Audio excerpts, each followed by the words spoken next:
Yo, what you need from me today? Let's get into the Word of God.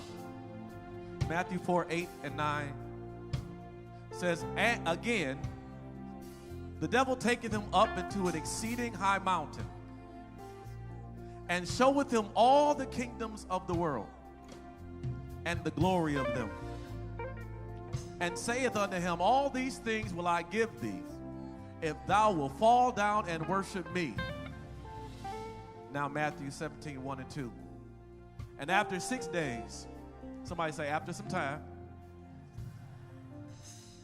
Jesus taketh Peter, James, and John, his brother, and bringeth them up into an high mountain apart, and was transfigured before them. And his face did shine as the sun, and his raiment was white as the light. Now, I can't do Pentecost Sunday without going to Acts chapter 2. And when the day of Pentecost was fully come, they were all with one accord in one place. And suddenly, that's how things can shift. I'm going to read some more, but I believe, look down at your row, tell them there's a suddenly on our row. You've been praying, you've been believing, but there lives a suddenly on our road. And suddenly there came a sound, thank you, Keenann, came a sound from heaven as of a mighty rushing wind. And it filled all the house where they were sitting. And there appeared unto them cloven tongues like as of fire, and it sat upon each of them. They were all filled with the Holy Ghost. Let's climb. We've been climbing. Week 1, we decided. Week 2, we adjusted. Week 3, we released. Week 4, we held on. Week 5, we found strength in who carried us. Week 6, we pushed through the dark. And now, we're here. The summit. But hear me clearly, the summit is not as safe as you think. I've said all of this time, higher is beautiful, but higher is expensive. The summit is beautiful, but it's dangerous. Because the summit is not where everybody celebrates. It's where prepared people survive. And listen, here's something most people don't know about Mount Everest. When climbers finally reach the summit, after months of preparation, after surviving everything the mountain threw at them, they don't stay there long. The average time of the actual summit, at the actual summit, is 15 minutes. Can you imagine that? Months you've prepared, weeks you've climbed, for 15 minutes. And some of you might be thinking different things. It's not as though, let me put this on airplane mode because I'm getting all kinds of alerts. I know it's my birthday. If it's your birthday, make some. Okay, sorry. It's the birthday slide. All right. But all of that time, all of that preparation in 15 minutes. And it's not because it's not worth it. Not because the view isn't pretty. Because remember, higher is beautiful. It isn't because it wasn't everything that you hoped it would be, but because the summit was never designed to live at. It was designed for arriving, for seeing, for becoming, and then tell somebody, I'm moving with purpose. Moving with purpose. Because climbers who lingered too long at the top die there. Because the summit was not base camp. The summit is not the destination. The summit is the launching point. It's the launching point. You climb to see, and then you climb down. And it's not like we talked about weeks ago where going back down was making adjustments or going back down, people retreat. It wasn't retreat. It's part of the mission. Because the view is not supposed to just inspire you, it should change you. You should be sent by what you saw. How long you stay at the summit is up to you. But it's about the summit sending you to do what God called you to do. And honestly, that's really spiritual. We talk about being spiritual. True spirituality is doing what Holy Spirit governs you and guides you to do. Because some people pray for elevation without preparing for responsibility. Give me a title, but don't give me the deed. Some people pray for visibility without preparing for stewardship. What happens when I do become visible? What happens when they do notice me? Are you ready to steward that? You pray for increase without preparing for discipline. Lord, bless me with more money, but you got bad habits. You ain't pray for God to give you wisdom when you get money. But life on top requires a different you. Tell somebody, life on top. It requires a different you. Now, as I was putting this together several weeks ago, it seemed like so long ago when I was putting this sermon together, Jesus went up on a mountain twice. Same elevation, different voice. One mountain offered him power without process. Visibility without submission. Influence without obedience. All these things the devil said, will I give thee if thou wilt fall down and worship me. But tell somebody, not every high place is holy. One mountain, it tested Jesus' identity. But then later on, Jesus goes up to another mountain, some 13 odd chapters later. And heaven responds this time. God says, this is my beloved son. Hear ye him. One mountain asked him to bow. The other revealed who he was. Same height, different outcome. Same elevation, different voice. And hear me, elevation will either expose you or reveal you. And I need you to notice something in Matthew 4, the first time. Who takes Jesus up on the mountain? The enemy.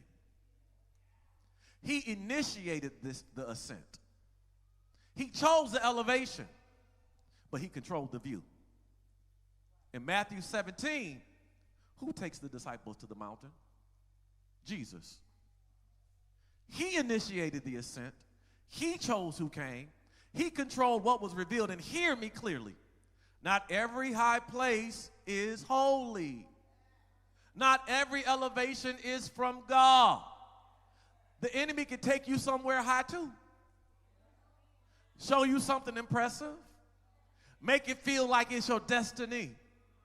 But if the enemy initiated it, there's conditions attached. Fall down and worship me. Because the enemy never takes you higher to make you better. He takes you higher to show you what he needs you to bow to.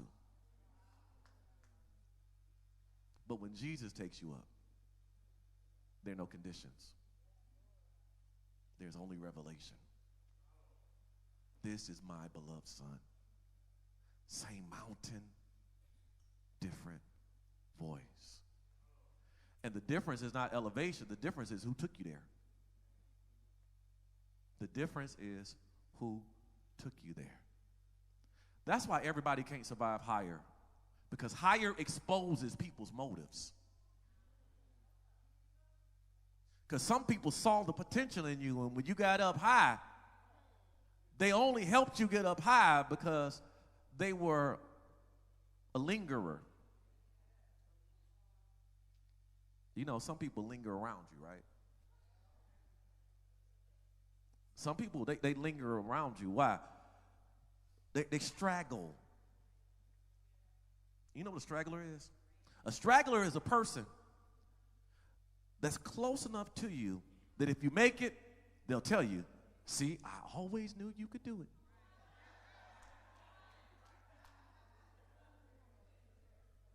But far enough from you that if you don't make it, see, I knew they would never make it. When you go higher, there's revelation in it.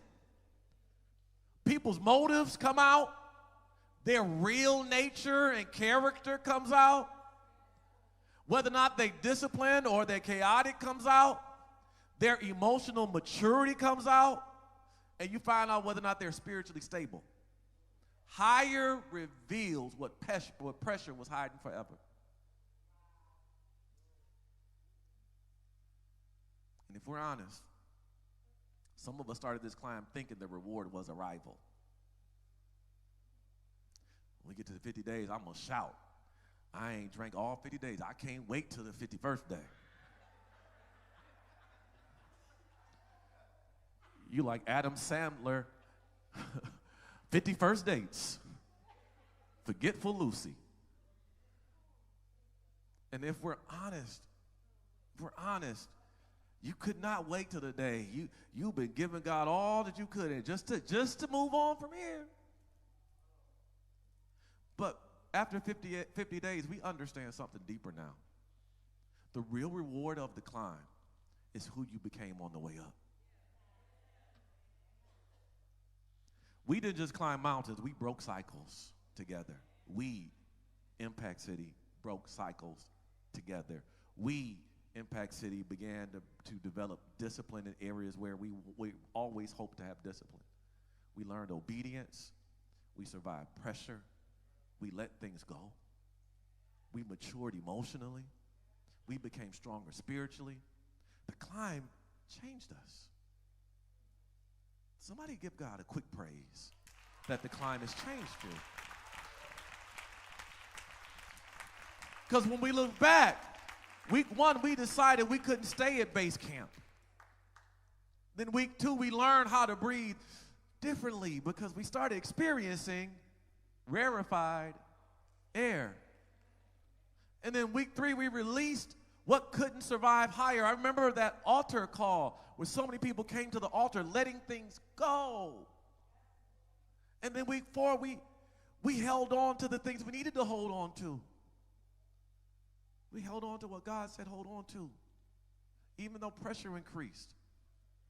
And then we found strength on Mother's Day. We were reminded that somebody carried us. And we kept climbing last week through dark seasons. Even in the night seasons, God was talking to us. Even in those night seasons, he was giving us direction. Even when we could not see, he saw everything. And this week, we finally understand God was never just trying to take us higher. He was building somebody higher. You're not the same person you were when we started this thing. So let's look at it. Week 1, I asked you a question. I said, this is what Johnny Gill said to Stacy Ladisaw. Where do we go from here? And at base camp, that question sounded like uncertainty. And it did. Because you weren't sure of where we were going from here. Like standing at the bottom of something enormous, not sure of the work you had to do to get up there, not sure the climb was even worth it, not sure you'd be who you'd be when you got up there, where you'd go from here 50 days later. Same question, different person asking. Because the person that's asking is different than the person at base camp, because at base camp, where do we go from here means I don't know if I can. But on top of the world, at the summit, where do we go from here means I've seen what I came to see.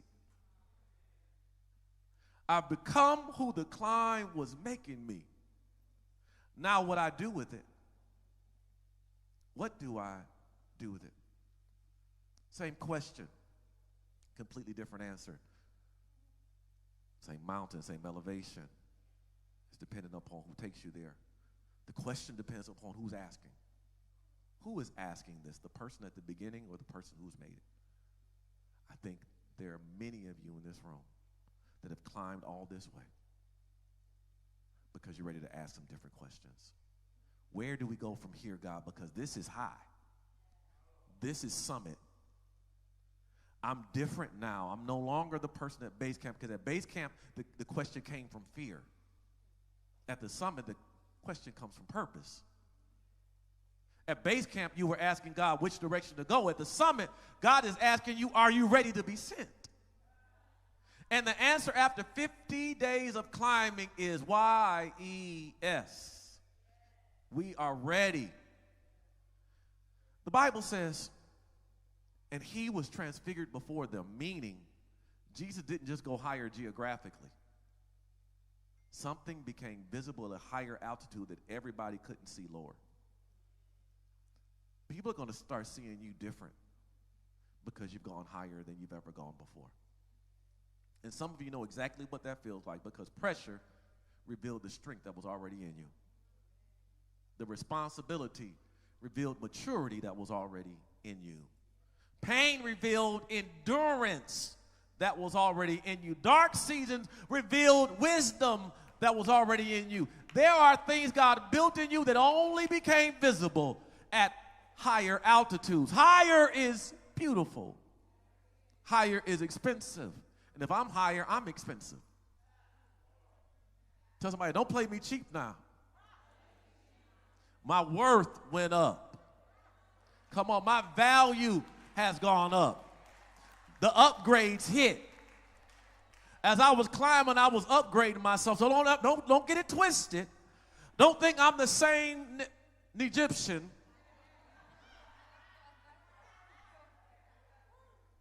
that started this trip. You're looking at somebody that's the product of the journey. And can I say something to this church? We are not the same church we were 50 days ago. No. I need y'all to hear me. We don't worship the same. We don't pray the same. We don't think the same. We don't respond the same. We don't carry pressure the same. We don't handle conflict the same. We don't approach purpose the same. The climb changed us. And honestly, some of the old versions of us could not even survive this altitude. The you that came into 2026 couldn't even handle where you are now. Because think about it. Let's go back to the two mountains. Y'all can put that slide back up. There it is. You see, it's so good. Because here's the thing. Those two mountains, the first mountain, the enemy just took Jesus up. Jesus didn't climb it. He took him up. He just dropped him off like he helicoptered up to the top. And he was there to show him something. And Jesus was not going to let the temptation of a quick drop-off disqualify him from the climb of his life. 3 years later, he's climbing this mountain. Some mountains aren't meant for you now. Some elevations aren't meant for you now. Be patient. Because if you allow the enemy to take you up too quickly, your ego to take you up too quickly, what people say around you to hype you up too quickly, you'll get up on that mountain and lose everything. But the Jesus that climbed the mountain, by the time he got up to the top of the mountain, he wasn't the same Jesus at the bottom. There was a transfiguration that occurred only when he got to the top. Some of you didn't see change at base camp. Quiet as it kept, you didn't see change a couple of weeks ago. But there's something about Pentecost. There's something about today. They prayed for 10 days. After 40 days of Jesus being resurrected, the 40 days of Jesus walking with them, Jesus told them to go pray. And they prayed for 10 days. And nothing happened for 9 days, 23 hours, and 59 minutes. Some of you are at the last minute, and you haven't seen change yet. Some of those old versions of you, if they could talk right now, they would tell you it wasn't worth it. because you don't see what suddenly is about to happen. But some of you, your appetite has changed. Your conversations have changed. Your tolerance for stupid stuff has changed. Your focus has changed. Because after breathing rarefied air, I had to remind somebody the other day, I said, what kind of air are you breathing? You're not on an oxygen tank.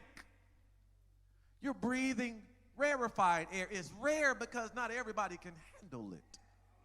Because not everybody is willing to climb.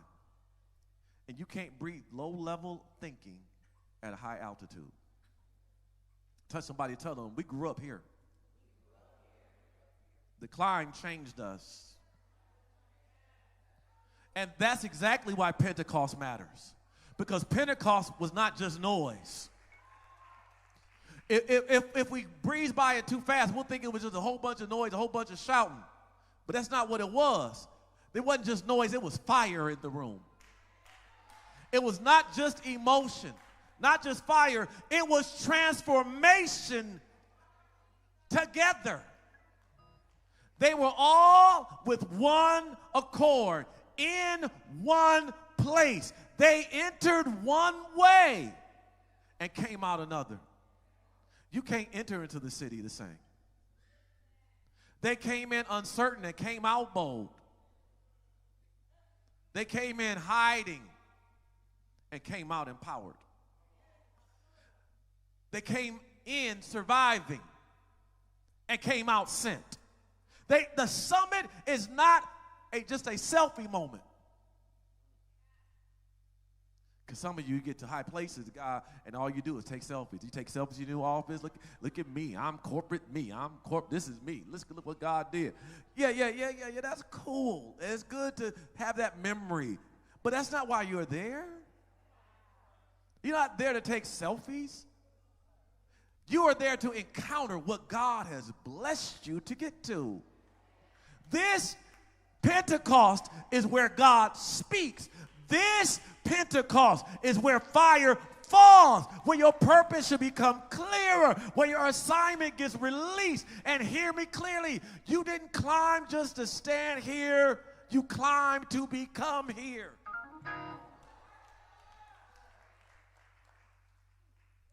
You didn't come just to look around. You came to get your assignment. Everybody else might be looking. Everybody else might be celebrating. Everybody else might be high-fiving. But I'm waiting for my orders, God. You said the steps of a good man are ordered by the Lord. And I need you to understand what changed between before and after Pentecost. Before Pentecost, there were 120 people hiding behind locked doors, praying, hoping that the Romans didn't come get them. After Pentecost, they was in the streets in front of thousands.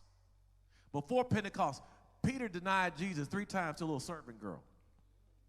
After Pentecost, Peter stood up in front of a hostile crowd and preached until 3,000 people got saved. Same Peter, different power. You're different when you're powered by fear than when you're powered by faith. Same Peter, different power. Before Pentecost, they asked Jesus, are you going to restore the kingdom now? After Pentecost, they didn't ask anymore. They just built it. See, you didn't catch that. That's what the summit does to you. It doesn't just change what you see, because the view is beautiful. It changes what you become. When you come back down, and I can tell this church something, the reason you climbed was never just for the view. It was for the sending. God never takes people higher just to give them a better perspective. That's just a byproduct of it. He takes people higher so they can come back down as different people. God is changing you. Same job, different person. Same family, different presence. Same neighborhood, different mission. You didn't just climb a mountain, you became someone the mountain was preparing to send. At the base camp, we look at the mountain, look up at the mountain, and we want to curse the mountain because we're angry we had to climb this mountain. Have you ever been there before where there have been certain situations you just were mad at? I cannot believe I have to go through this. I can't believe I have to go through this process. And then when you finally get up on top of the mountain, you start looking at the mountain differently. Instead of wanting to curse it, you want to kiss it. Because without this mountain, I wouldn't have learned how to pray like I can pray. Without this mountain, I wouldn't know God the way I know God. There are some folk in your life that were mountains. And some people that you had to deal with that you were mad when you were dealing. There were certain things you had to go through that you were mad when you went through them. There were certain problems that you had that you was mad when it started. But something about that problem, something about that mountain, something about that person, it changed you. It didn't make you bitter. It made you better. So I don't want to curse the mountain no more. I want to kiss it. Some of you got some folk in your life that did you dirty. You got some people in your life that you said, God, why do I still have to deal with this Egyptian? Why do I still have to walk around knowing they don't like me? Why do I still have to? God said, that's a mountain. And that mountain, thank you, give me a second. That mountain is preparing you. It was never designed to stop you. It was designed to build you.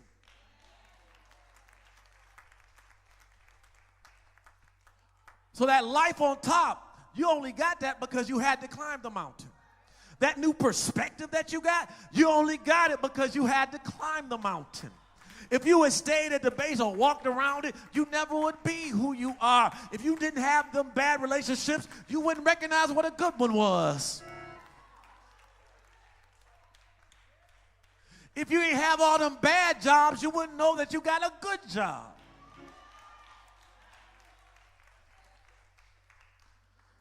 So thank you, mountain. Thank you, mountain.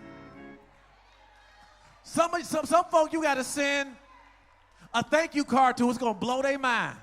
Because you was the last person they ever thought would tell them thank you for what they did to you. But they didn't know what the devil meant for evil. When he thought evil against you, God meant it for your good. Tell somebody, thank you, mountain.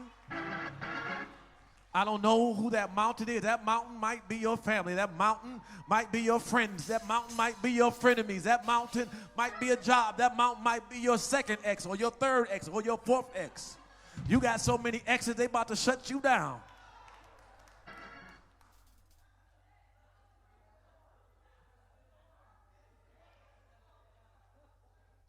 But God, the same God that met you at base camp, is the same God that is meeting you at the top. The same God that saw you when you started is the same God that built you while you were climbing.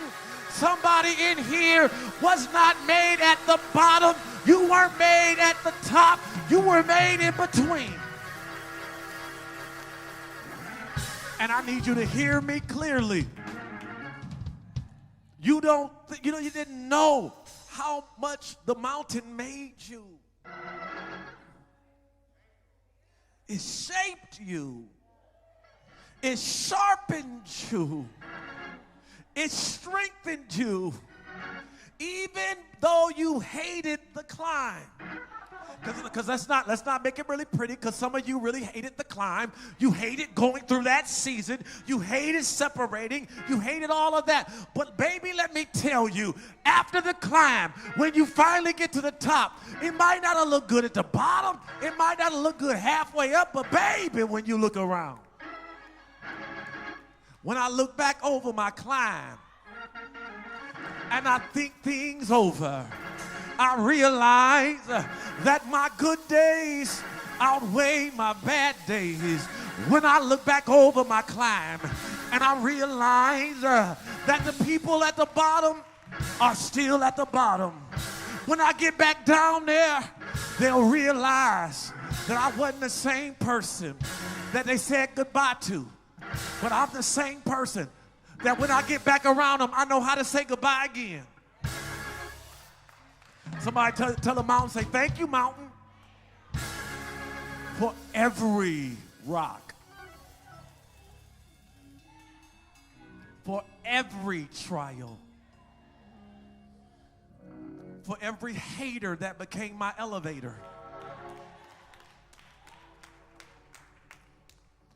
for every single one of them, God, you made my enemy my footstool.